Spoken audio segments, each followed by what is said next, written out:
Hi hello నమస్తే friends, welcome to today's vlog. ఈరోజు నేను హైదరాబాద్ నుంచి కామాఖ్య వెళ్ళబోతున్నాను.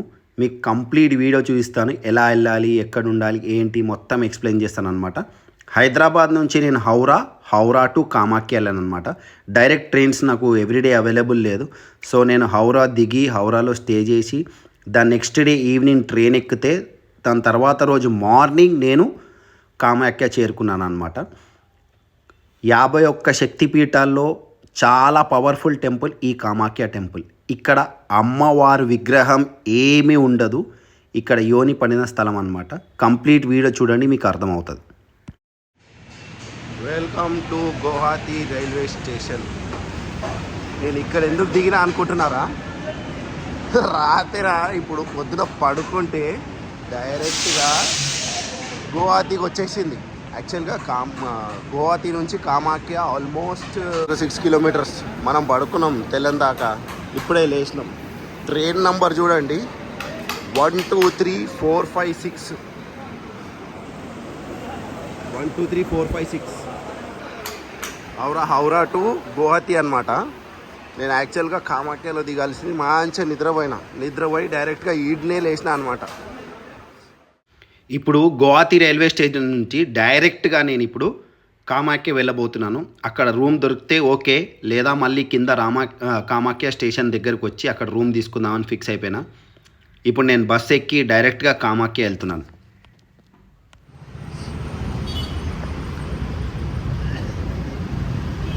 ఎట్ లాస్ట్ మనము టెంపుల్కి వచ్చేసినాము.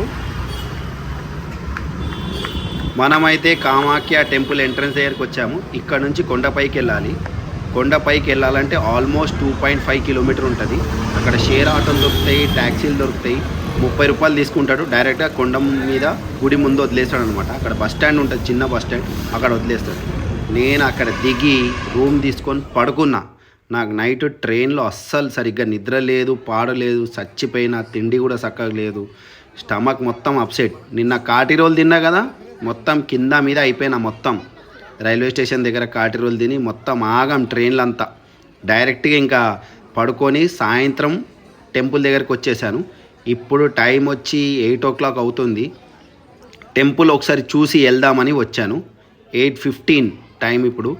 ఇంకా టెంపుల్ మొత్తం చూసుకొని దర్శనం ఎట్లా ఏం చేయాలి అన్నీ కనుక్కొని ఇప్పుడు మనం దర్శనం కోసం నెక్స్ట్ డే మార్నింగ్ 3 o'clockకి లైన్లో నిల్చోవాలన్నమాట. లైన్లో నిల్చుంటే మనకు టోకన్స్ ఇస్తారు. టోకన్ తీసుకొని అప్పుడు మనం దర్శనం లైన్లోకి వెళ్ళాలి. నిజంగా ఇంత దూరం వచ్చిన నేను చాలా ప్రశాంతంగా ఉంది. నాకైతే చాలా చాలా హ్యాపీ ఉంది. ఇదే కామాఖ్య అమ్మవారు. ఇక్కడ కింద వినాయకుడు కనిపిస్తున్నాడు కదా, చాలామంది అక్కడ వినాయకుడి దగ్గర కాయిన్స్ పెట్టి వాళ్ళ యొక్క అదృష్టం పరీక్షించుకుంటున్నారు. ఈ టెంపుల్లో ఎటువంటి విగ్రహం ఉండదు. ఒకసారి ఏమవుతుందంటే, సతీదేవి దక్షయజ్ఞం చేసేటప్పుడు ఆమె డైరెక్ట్గా ఆ యజ్ఞంలోకి దుంకేస్తుంది అనమాట. అది తెలిసిన శివుడు కోపంతో సతీదేవిని చేతిలో పట్టుకొని తాండవం ఆడుతుంటే మొత్తం ప్రపంచమంతా చూస్తుంది. ఆ టైంలో శ్రీ మహావిష్ణువు చూసి ఇది మొత్తం ఏదో జరగబోతుంది, మొత్తం రచ్చరచ్చ అవుతుంది, మామూలుగా కాదని చెప్పేసి శ్రీ మహావిష్ణు ఏం చేసి తన చేతిలో ఉన్న సుదర్శన చక్రాన్ని తీసుకొని డైరెక్ట్గా సతీదేవి బాడీ మీదకి ఇట్లా వదిలాడనమాట.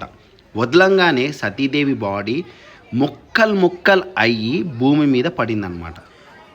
ఆ ముక్కలు 51 పీసెస్గా కట్ అయ్యి భూమి మీద డిఫరెంట్ ప్లేసెస్లో పడ్డది.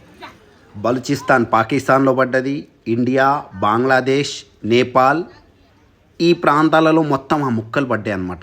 కామాఖ్యాదేవి, కాళీఘాట్, తారాపీఠ్ చాలా ఉన్నాయి, జ్వాలాముఖి, కన్యాకుమారి, ఉజ్జయిన్, అంబాజీ, చిన్నమస్తక, చాలా మొత్తం 51 శక్తిపీఠాలు ఉన్నాయి అన్నమాట. టోటల్ వరల్డ్లో 51 శక్తిపీఠాలు ఉన్నాయి. అందులో చాలా మటుకు ఇండియాలో ఉన్నాయి అన్నమాట ఈ శక్తిపీఠాలు. యాక్చువల్గా ఈ కామాఖ్య దేవి టెంపుల్ దగ్గర అమ్మవారి యొక్క యోని పడిందన్నమాట. అందుకే చాలా ఫేమస్ ఇక్కడ. కాళీఘాట్ వెస్ట్ బెంగాల్లో రైట్ టోస్ పడిందని, తారాపీఠలో అమ్మవారి యొక్క థర్డ్ ఐ పడిందని, విమలాదేవి టెంపుల్ ఒరిస్సాలో ఉంది, అక్కడ కాలు పడ్డదని, జ్వాలాముఖి దగ్గర అమ్మవారి యొక్క నాలికే పడిందని, మళ్ళీ వైష్ణోదేవి టెంపుల్ జమ్మూ అండ్ కాశ్మీర్, అది కూడా చాలా చాలా పవర్ఫుల్. అక్కడ నిజంగా ఎంత స్పిరిచువల్ ఎనర్జీ ఉంటుంది తెలుసా. అది కూడా చాలా ఫేమస్ టెంపుల్స్ ఇవన్నీ. ఇక్కడ టెంపుల్లో చాలామంది ఇక్కడ మేకలు బలిస్తూ ఉంటారు, పావురాలని అమ్మవారికి వదులుతూ ఉంటారు. అట్లా ఇక్కడ మేకలన్నీ తిరుగుతున్నాయి కదా, ఇవన్నీ గుడికి వదిలేసిన మేకలు అన్నమాట. మీరు బలి ఇవ్వచ్చు, బలి ఇచ్చి అది కట్ చేసి ఆ మిగతా మాంసం తీసుకెళ్ళచ్చు. ఎవరైతే తీసుకెళ్ళని వాళ్ళు ఉంటారో వాళ్ళు అమ్మవారికి పూజ చేసి, ఇది వినాయకుడి టెంపుల్ అన్నమాట, అమ్మవారికి పూజ చేసి కుంకుమ బొట్టు పెట్టేసి ఆ టెంపుల్ ప్రాంగణంలో వదిలేస్తారు. ఇంకా అది తర్వాత మేకలు ఏమైతాయో నాకు కూడా ఆన్సర్ లేదు. నేను చాలామందికి అడిగినా ఎవరు ఆన్సర్ చేయలేదు. ఈరోజైతే టెంపుల్ చుట్టూ తిరిగేశాను. నెక్స్ట్ డే మార్నింగ్ నేను ఇంకా దర్శనం కోసం లైన్లో నిల్చాలి. 3 గంటలకు లైన్లో నిల్చుంటే కానీ టికెట్స్ దొరకవంట. ఇప్పటికీ ఇంకా చాలామంది వెయిటింగ్. 500 రూపీస్ టికెట్ కూడా అవైలబుల్లో ఉంది. ఒకవేళ మీకు ఇంట్రెస్ట్ ఉంటే తీసుకోవచ్చు. దానికి సపరేట్ కౌంటర్ ఉంటుంది, 500 రూపీస్ టోకన్ లైన్. దానికి లైన్ కొద్దిగా చిన్నగా ఉంటుంది, అంతసేపు వెయిటింగ్ ఏమి ఉండదు, కానీ వెయిటింగ్ ఉంటుంది, చాలా వెయిటింగ్ ఉంటుంది.